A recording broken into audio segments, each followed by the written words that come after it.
And the federal government has launched the Nigeria UN COVID-19 Basket Fund. The Basket Fund is to serve as the financing and investment platform through which different stakeholders can channel their financial contributions to the efforts of the Presidential Task Force on COVID-19 response. The response plan is developed around 10 pillars, which includes equipment and consumables, as well as supporting socio-economic interventions of vulnerable groups. And TVC News' Helen Osamede Akins joins us on the news hour for more on this. Helen, bring us up to speed on this new development of the Nigeria government and UN Basket Fund. Precious, since the outbreak of this pandemic in Nigeria in February, the federal government has actually been putting on a series of interventions to ensure that the disease is not spread beyond what we have, and then to ensure that it is curbed and be able to manage.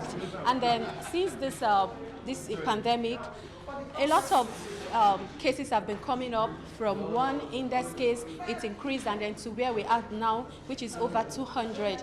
And part of this measure is the Nigerian government partnering with the United Nations to help curb this. So they are actually setting up this bank fund, this basket fund. The basket fund is it's a project which is going to actually be managed by the UN.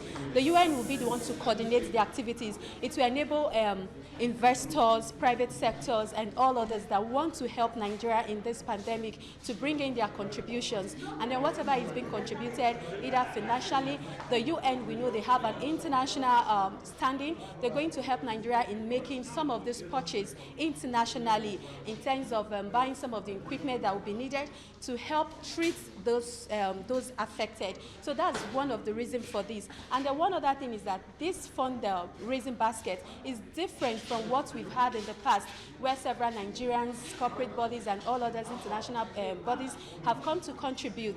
So this is a fresh one that has been opened. Like we were taught today, the UN has actually contributed into this basket fund already. And then what has been contributed is going to be used to purchase some equipment, which is in the process right now. All right, it's good you raise the issue of those who have contributed before now. That doesn't have anything to do with this. But I know you mentioned the issue of equipment, using this to buy equipment. But what other areas would this fund go into when it is being contributed? All right, beyond the equipment, it's also going to help tackle the issue of help the vulnerables in the society. You know, when things like this happen, they close down, a lot of the vulnerables are being affected. So this fund from this basket is actually going to help to help the vulnerables as well. And then also the coordination of this program. It's also going to help even the health workers. It's going to help as well to provide for them to ensure that they are well kept in terms of giving them the necessary equipment and then funding them as well. So beyond buying equipment for treating of victims of coronavirus, is also going to help the vulnerables in the society, provide them with the necessary materials they'll be needing, especially in this period of lockdown. All right, Helen, thanks for bringing us update on that.